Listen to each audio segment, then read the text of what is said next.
Question 26. A toy has a curved surface on the top which has been shaded as shown. The toy has a uniform cross-section and a rectangular base. Use two applications of the trapezoidal rule to find an approximate area of the cross-section of the toy. So it's asking us to find the area of this section here. Now, we have some dimensions. And they have already split it up for us in two sections. So let's call this area 1 and this area 2. So basically we'll divide this 10.2 by 2, and that's going to be the base of each area. So if 10.2 divided by 2 is going to be 5.1 centimeters and 5.1 centimeters for each area. Now to use the trapezoidal rule, basically we say the area, let's do area 1 first, equals 5.1 over 2. So that height divided by 2 multiplied by the addition of the two sides. So multiply by 6 plus 3.8. And this equals 24.99 centimeters squared. For area 2, it's the same thing. So area 2 equals 5.1 over 2. And then we have 3.8 plus 0, nothing. It goes to a point. So this says a 0.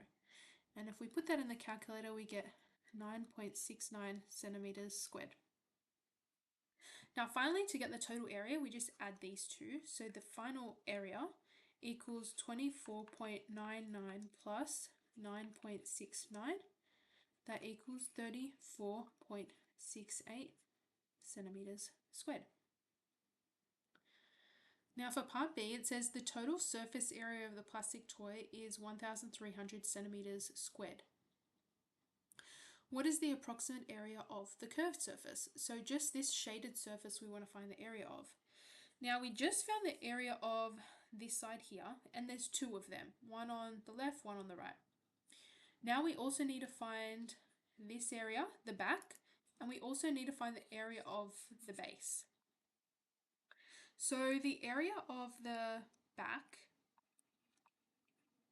is equal to 6 times 40, just that rectangle, 6 times 40, and that equals 240 centimeters squared.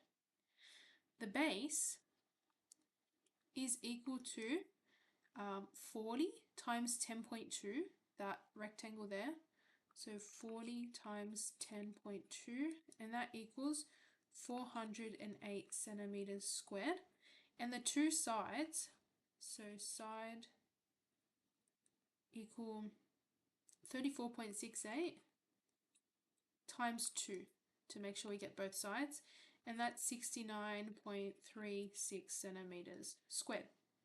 So if we want to find the top and they give us the entire surface area already, basically we've got to take this surface area that they've given and subtract all these numbers. So we'll go the top equals 1,300 minus the sum of the rest. So 240 plus 408 plus 69.36, and that equals 590.64 centimeters squared. Now finally, part C, it says the measurements shown on the diagram are given to the nearest millimeter. What is the percentage error of the measurement of 10.2, and give your answer correct to 3 significant figures. So firstly we have to find the precision, and the way I like to find the precision is just put a 1 in the last number from the measurement that they've given you. So in this case the 1, we'll just put it underneath the 2 because that's the last number. And for everything else put zeros. Now this one, obviously, like before the decimal point, you don't have to put 2 zeros, but it's just in order to make sense of it in your head that this is the precision now. So in order to get the error, we will take the precision, 0.1, divide that by 2, and that is going to give us 0.05 is the error. Now, in order to get the percentage error, we need to take this error and put that over the measurement and then multiply by 100 to get a percentage.